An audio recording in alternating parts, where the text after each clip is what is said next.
오늘은 천국, 하나님의 나라, 우리 모두의 소망이 천국인데 이 천국이 무엇인지 한번 성경에서 찾아보려고 합니다. 우리는 신앙생활을 하는데 우리 모두 천국 가려고 우리 모두 신앙 고백을 그렇게 합니다. 천국 가려고 내가 예수 믿지. 나 천당 가려고.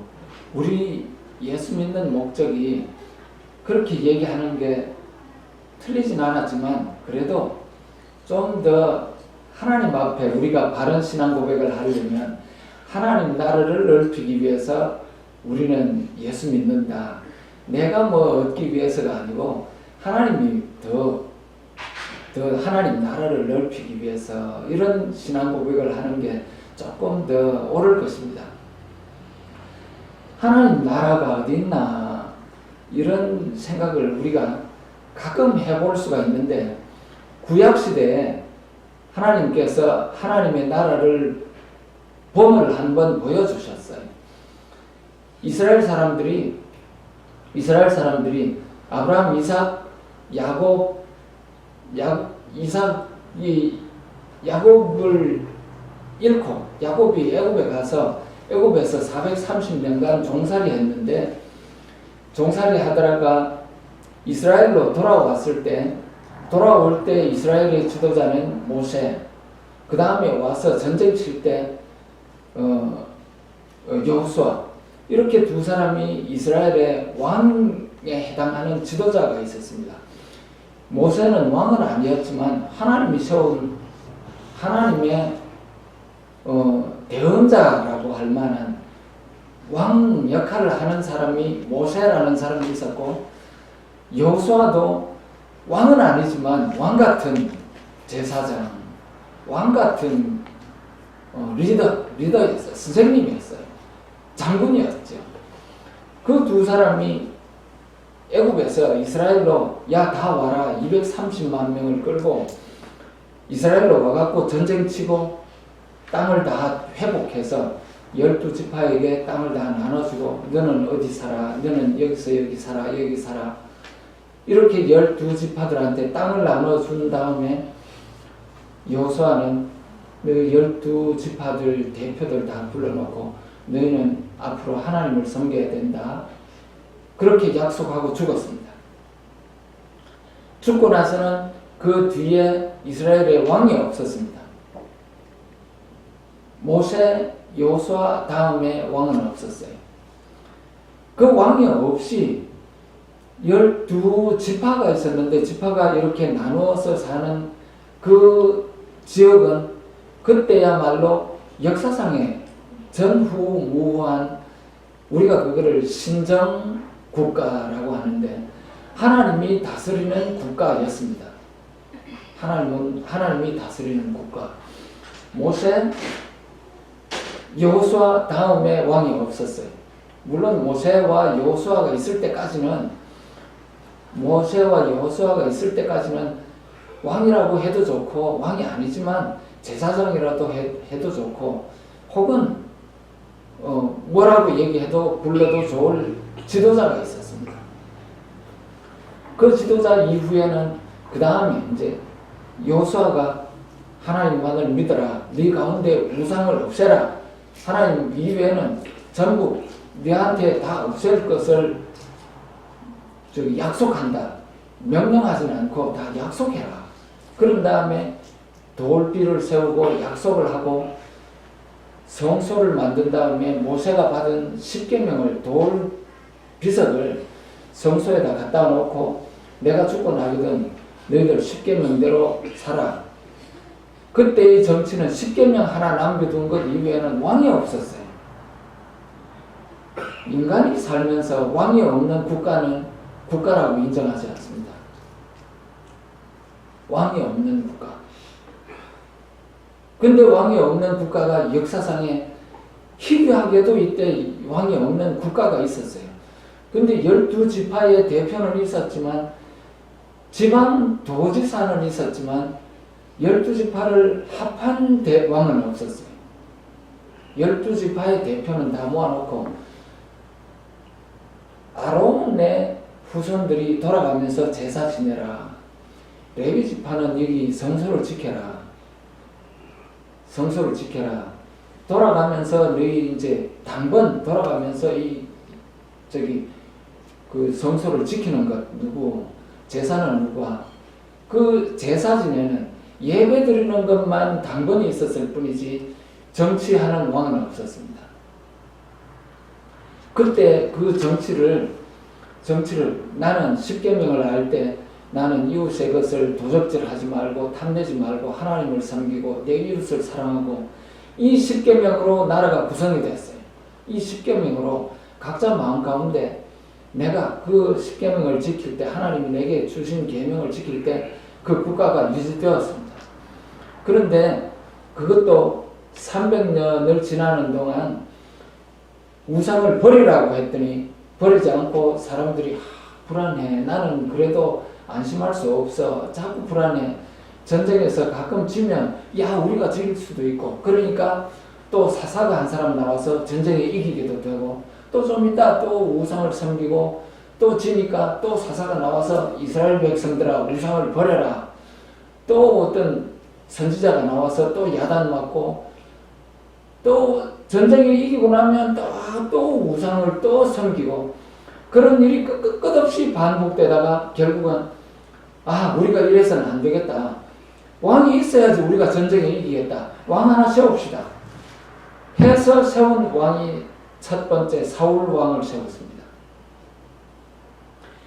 신정 하나님이 직접 정치하신 그 국가는 한 300 없기 때문에 언제부터 시작인지는 모르지만 사울 왕이 생기기 이전까지 한 300 몇 년 모세부터 시작할지 모세를 왕이라고 할 수도 있고 왕이 아니라고 할 수도 있고 300 몇 년간을 지난 다음에 결국은 하나님이 나만을 섬기라고 했는데 우상을 섬기는 바람에 그 신정 정치는 망했어요. 신정 정치는 인간의 왕정 정치로 바뀌었습니다. 역사상에 유일한 하나님이 정치를 하셨던 국가가 그 이외에는 인간의 국가는 찾아보기 힘들었습니다. 부족조차도 우리는 국가가 생기기 이전에 조그만 우리 마을에 동장도 있었는데 동장이라도 그 뽑아놓으면 놓지 않으면 동이 굴러가지 않았죠. 여기 12지파의 대표는 있어도 12지파가 손을 모으는 것은 왕이 없었어요. 12지파가 같이 섬기는 왕은 없었습니다. 우리가 보기에 그 구약시대 이스라엘 사람들이 참 안타깝습니다. 하나님만을 섬기면 전쟁에서 이기게 해주겠다. 우상을 없애라. 그렇게 했는데도 불구하고 마음에 그게 아니야. 내가 칼을 갈고 내가 열심히 해야지 내가 전쟁에서 이기고 내가 무엇을 해야지 내가 우리나라를 안전하게 하고 내가 더 살기 좋은 나라를 만들고 자기의 우상을 자기 머리 가운데서 자기의 방법을 갖다 놓고 하나님이 시킨 대로 해서 되는 것이 아니고 내가 생각하는 방법으로 각자 자기의 방법을 다 가져다 놓고 보니까 모든 사람들이 자기의 우상을 갖다 놓게 되었습니다. 참 우리가 보기에는 안타까운 일인데 구약을 우리가 되돌아보는 이유는 우리가 신약에서 우리 자신을 되돌아보려고 하는 것입니다. 구약에 이 사람들이 어떻게 이렇게 참 안타까운 일을 할 수밖에 없었을까?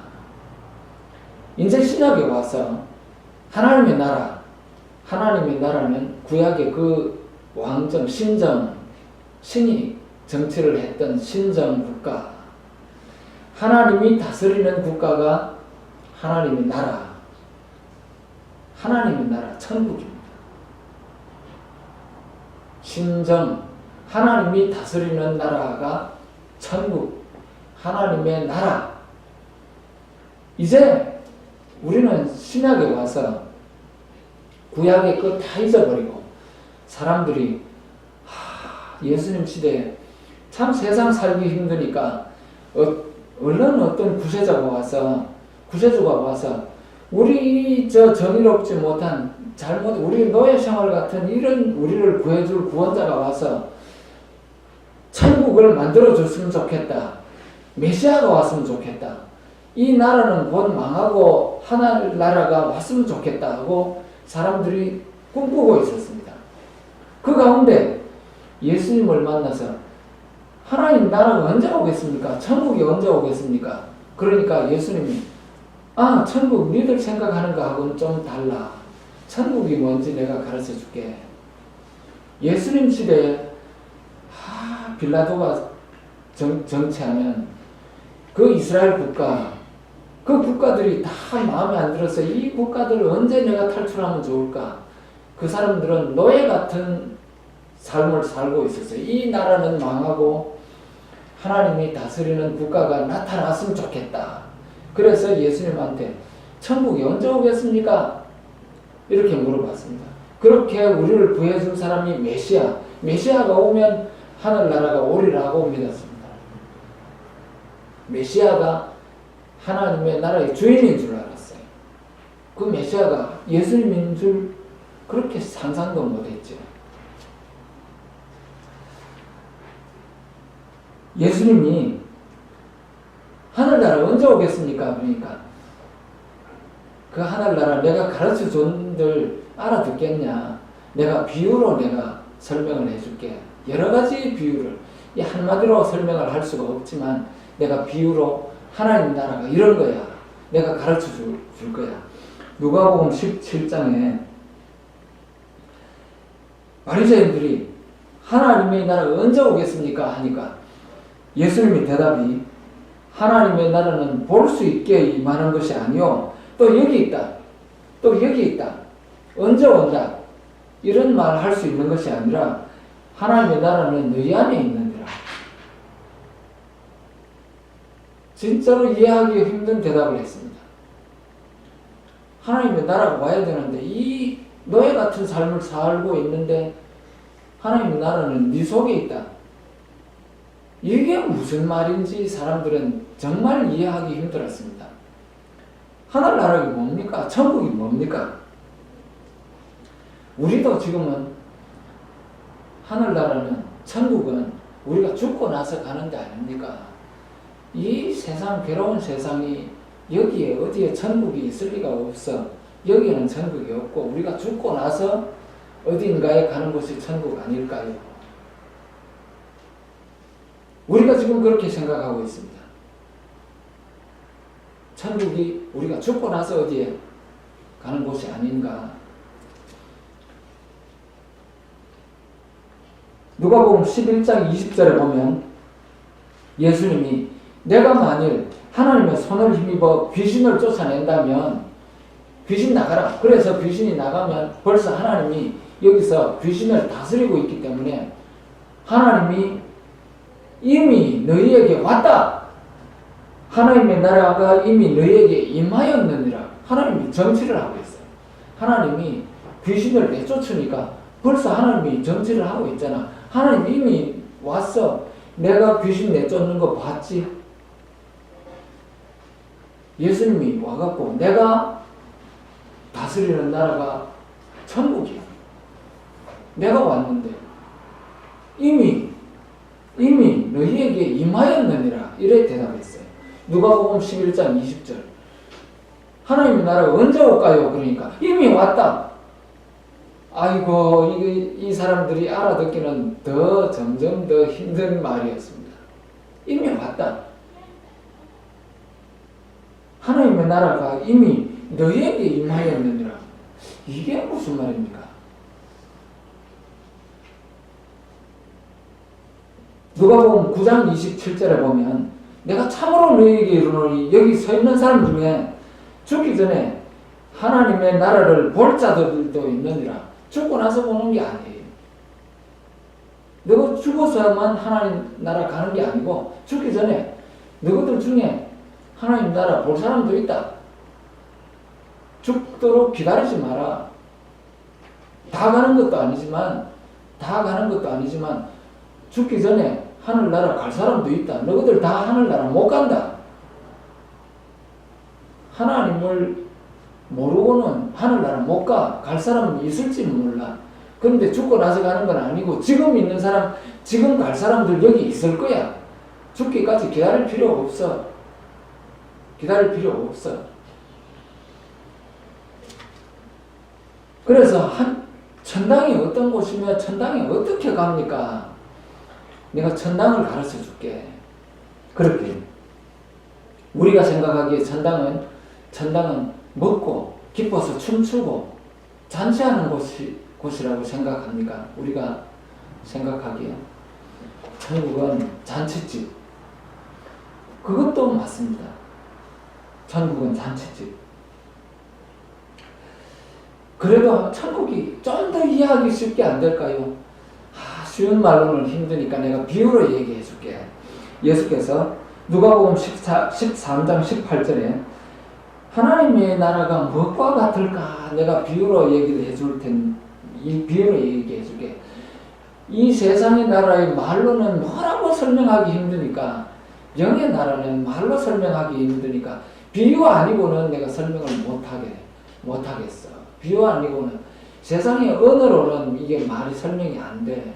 그러니까 비유로밖에 안 된다. 그러면서 천국은 어떤 사람이 자기 채소밭에 갖다 심은 겨자씨 하나를 갖다, 겨자씨 같다. 겨자씨가 천국이다. 이렇게 얘기를 했어요. 어떤 사람이 자기 밭에 작은 겨자씨 하나를 심었어요. 그 씨가 천국이다. 씨가 천국이라고요? 그걸 우리가 어떻게 해석해야 되느냐고 하면, 겨자씨 하나를 심으면 그게 나중에 작은 게 자라서 나무가 되고 크게 잎이 맺히고 그늘이 져서 공중의 새들이 그 가지에 와서 이 그늘지고 참 안락한 곳이네. 거기 마음 놓고 거기에 둥지를 틀게 되느니라 그랬어요. 그걸 우리가 바르게 이해하자면 천국은 내가 마음을 놓고 내가 안방과도 같은 것입니다. 안방과도 같은. 인자는 머리 둘 곳이 없다. 내가 쉴 곳이 없다. 내가 가장 그냥 아무 정신이 없을 때도 내가 가장 편히 쉴 곳, 내 걱정 근심 없이 편히 쉴 곳, 새들이 거기에 둥지를 트는, 그 겨자씨가 자라서 나무에 둥지를 트는 곳, 나로 말하면 나의 안방과도 같은, 안방이다가 아니지만 안방과도 같은 그것을 만들어주는 겨자씨가 천국이에요. 안방도 아니에요. 안방을 있게 해주는 그것이 뭔가? 그러면 안방을 있게 해주는 게 돈이야. 돈이 여러분들의 천국입니까? 나의 집을 장만해 주는 것, 내 안방처럼 내 마음을 놓이게 해주는 것, 그 겨자씨가 천국이다고 했습니다. 안방과 같은 곳을 있게 해주는 그 무엇, 그것은 우리가 상상하기 힘들지만 그것을 있게 해주는 그 무엇, 이제 우리가 각자 알아서 이제 상상을 할 수밖에 없습니다. 그것은 영적인 문제라서 육신의 언어로는 설명하기 힘든 것입니다. 그 다음으로 천국이 또 어떤 곳이냐? 천국은 마치 여자가 가루 서말 속에 누룩을 넣었더니 이 가루 서말이 다 부풀어 갖고 맛있게 먹기 좋게 부풀어 빵이 될 준비가 되어 있어요. 가루 서말 속에는 그 누룩이 천국이다 그랬습니다. 누룩이 천국이다. 부풀은 빵도 아니고 누룩이 천국이다. 가루 서말 속에 갖다 넣어 전부 아주 부풀게 한 누룩과 같으니라. 이건 우리로 말하면 먹고 배부르게 해준 게 무엇이야? 나를 먹여준 게 하나님이 나를 먹여줬어요. 내가 배부르게 한 게 무엇일까? 나를 먹고 배부르게 해준 게 누룩. 하나님이 여러분들을 먹고 배부르게 해 주셨어요. 천국은 날 편하게 내 먹여주게 된 그 근거의 시발점, 누룩이 이미 부푼 빵이 아니에요. 빵 이전에 빵을 있게 한 누룩. 누룩이 천국이라고 했습니다. 누룩. 빵이 천국이다. 그렇게 하지 않았습니다. 누룩과 같으니라. 나를 배불리 먹도록 해준 게 그게 무엇이지? 그게 영적인 문제입니다. 그게 무엇인가? 내가 배부르도록 해준 게 뭐야? 누룩. 먹고 배부르게, 기분 좋게. 잠자게 해준 것. 내가 먹고 배부르게 해준 것. 그 씨앗, 겨자씨. 누룩. 이게 천국이라고 했어요. 그 다음에 천국이 뭐냐? 또 비유로 내가 얘기해 줄게. 천국은 마치 어떤 사람이 길 가다가 밭에 봤더니 대단히 값진 보물이 있는데 이거 아무도 보지 못했지. 덮어놓고 가서 집 팔고 전 재산을 팔아서 보물을 들고 간 게 아니고 그 밭을 샀어요. 밭을 샀어요. 그때 그 묻어둔 보물이 천국이다 그랬습니다. 묻어둔 보물. 밭이 천국이 아니고 그 보물이 이 사람 보기에 그 보물을 어떻게 봤나고 하면 이 보물이 내 집보다 10배, 100배나 가치가 있네. 내 집이고 뭐고 다 팔아. 그래서 이거 집 팔아도 남는 장사야. 그래서 밭을 샀어요. 내 집보다 100배나 1000배나 더 나가는 보물이기 때문에 내가 가진 거 다 팔아서 그거 살 수도 있게 아무도 모르게 내가 덮어놨어요. 감추인 보물. 그거는 내가 밭을 사면 내 거야. 누구도 훔쳐가지 못해. 내가 딱 덮어놨어요. 내가 발견하고 나서 아무도 보지 못하게 덮어놨어요. 그리고 값지다는 확신. 내 집보다 1000배나 10,000배나 더 값지다는 것을 알고 있어요. 그래서 아깝지 않게 모든 것을 팔아서 산 그 보물. 내가 사고 나서. 그 보물이 천국입니다.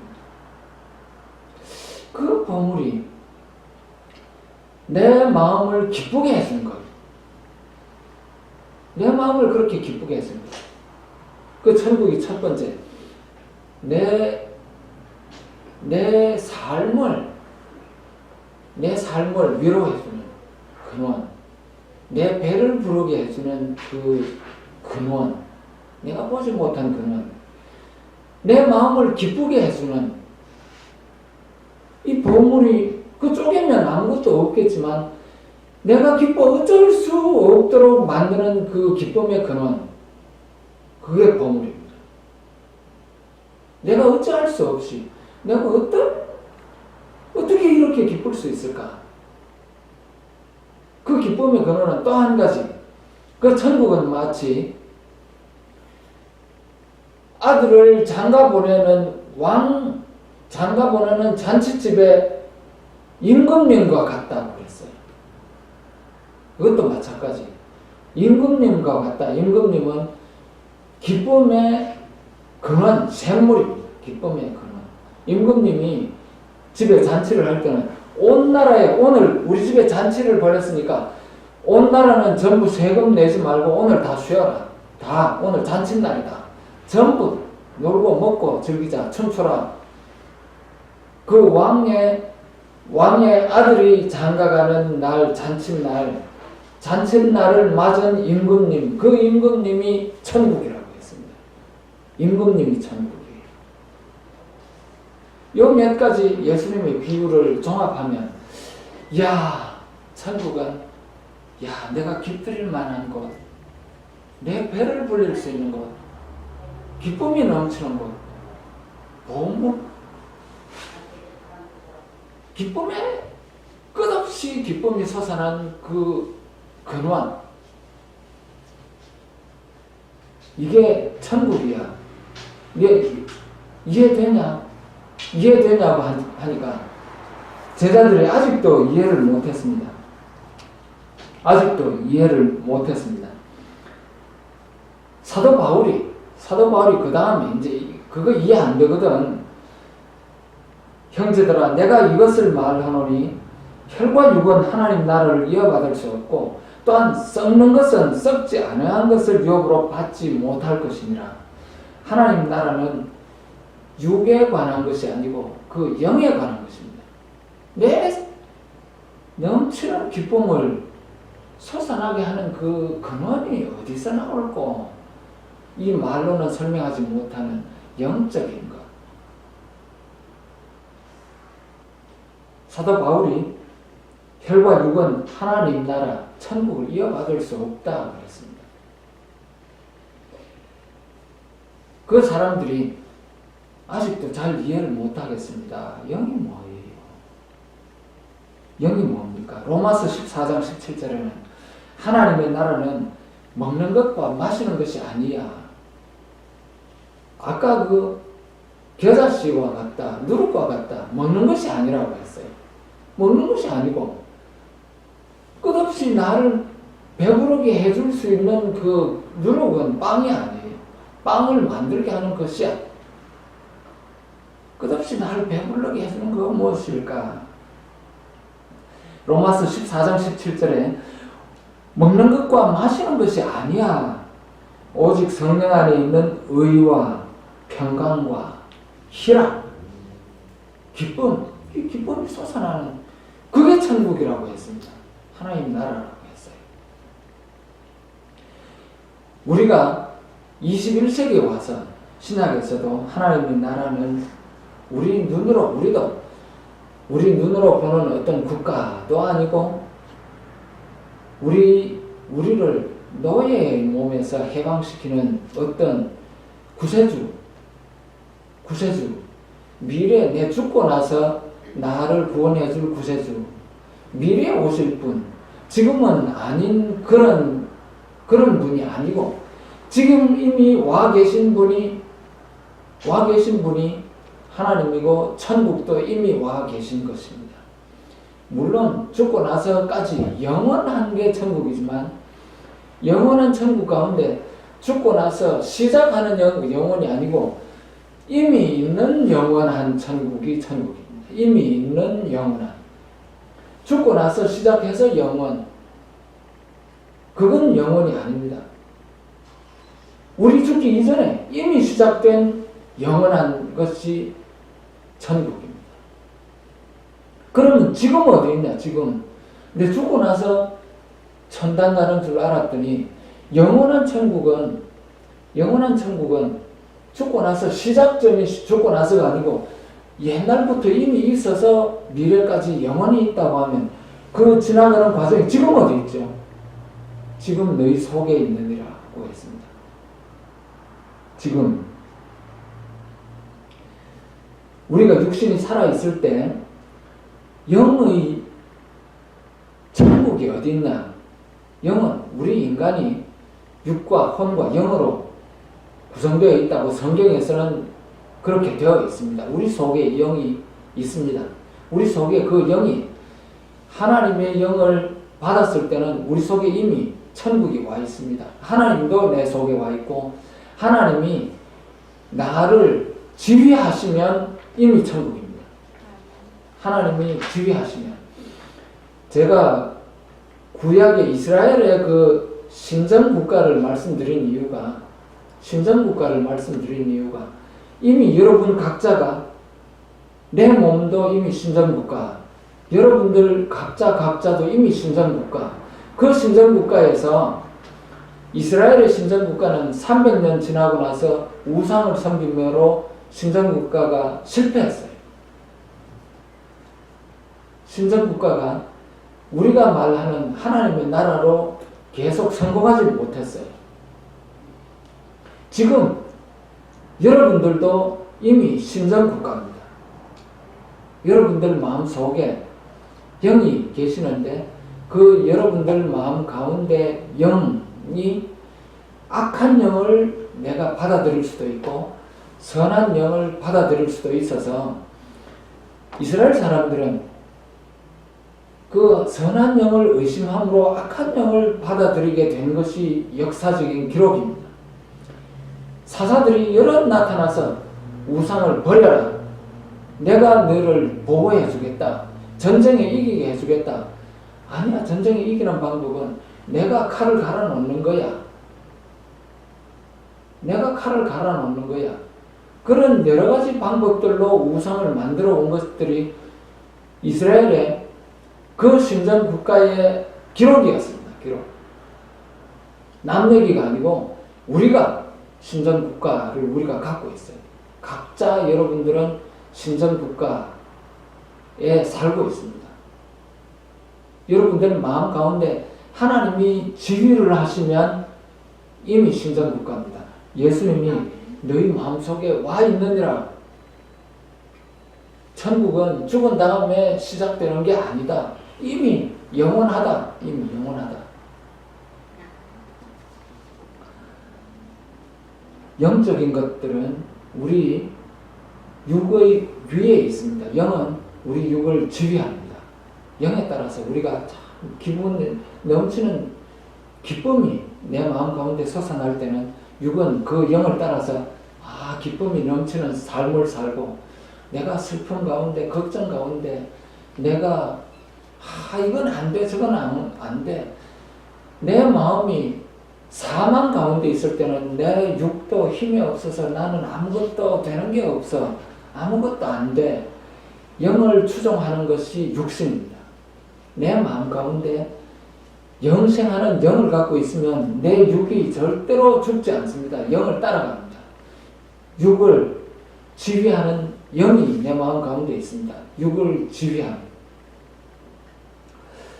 영적인 것은 육의 위에 있다는 것을 우리는 기억해야 되겠습니다. 우리 모두 영의 눈을 떠서 이 땅에서 천국을, 이 땅에서부터 천국을 소유하는 천국 백성이 되시기를 바랍니다.